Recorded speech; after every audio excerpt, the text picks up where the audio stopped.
Yeah, so I've done a lot of research on things like why people support or oppose immigration, particularly focused around issues of sort of big social groups that they're a member of or stereotypes that they hold toward immigrants.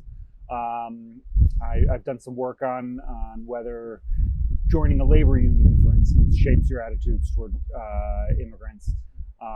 And showed that across a wide range of European countries, it does, in fact, seem to make people more favorable toward immigration. Similarly, I've looked at things around what business leaders say about immigration and what union leaders say about immigration to the broader public. And there the evidence is a bit more mixed. They seem to be not very persuasive. And then I've done some work on, I did a big project on the extent to which Canada is exceptional in terms of its support for immigration.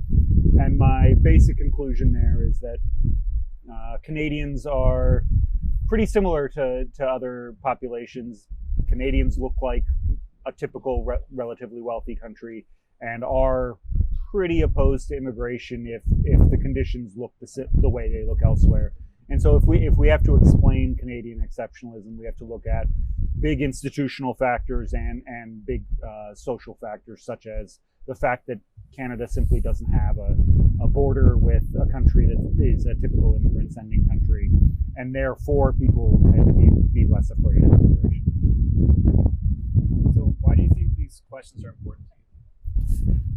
So immigration, I think, is fundamentally important for the modern world. You can't understand immigration, or you can't understand modern politics without understanding immigration politics.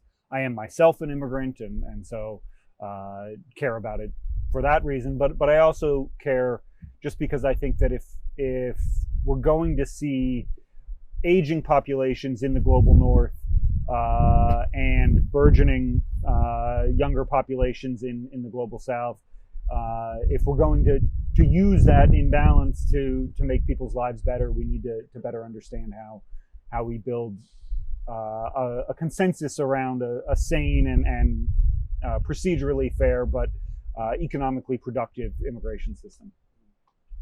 What are some of the biggest challenges you faced doing this research? So the toughest part about figuring out what drives support for immigration really is the fact that many of those factors are big and slow moving, and so finding variation in those factors is tough. And, we can't, as researchers, create a country that has this kind of immigration system, create another country that has that kind of immigration system, and then look at the difference. So we have to sort of take what's out there and try to draw inferences about what drives immigration politics from what we see in the world and from what data we can gather.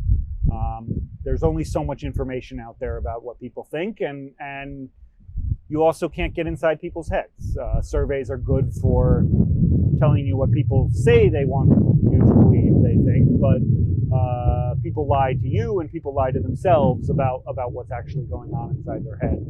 And so we have to do a lot of work to try to figure out ways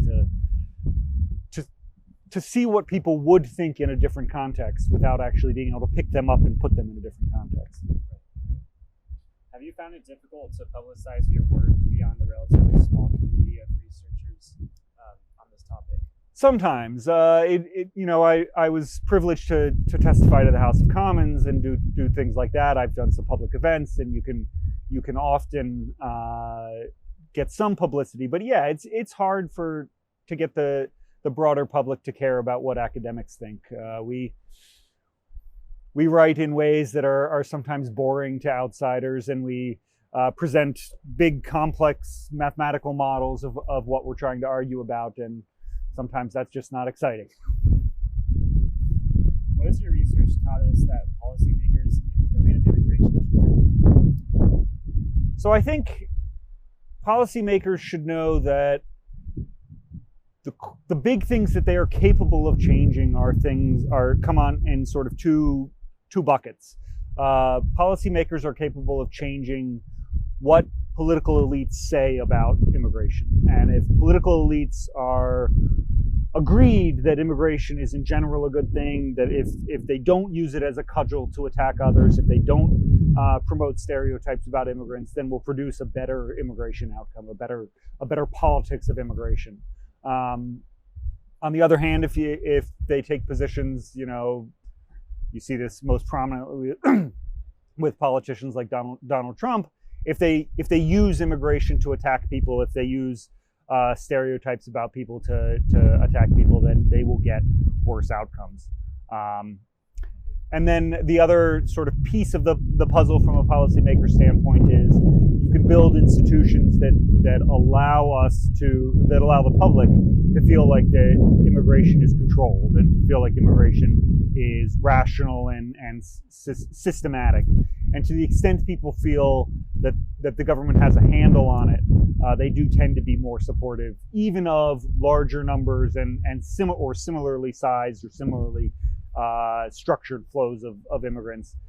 Just the belief and the faith that government has some control, I think, makes a difference.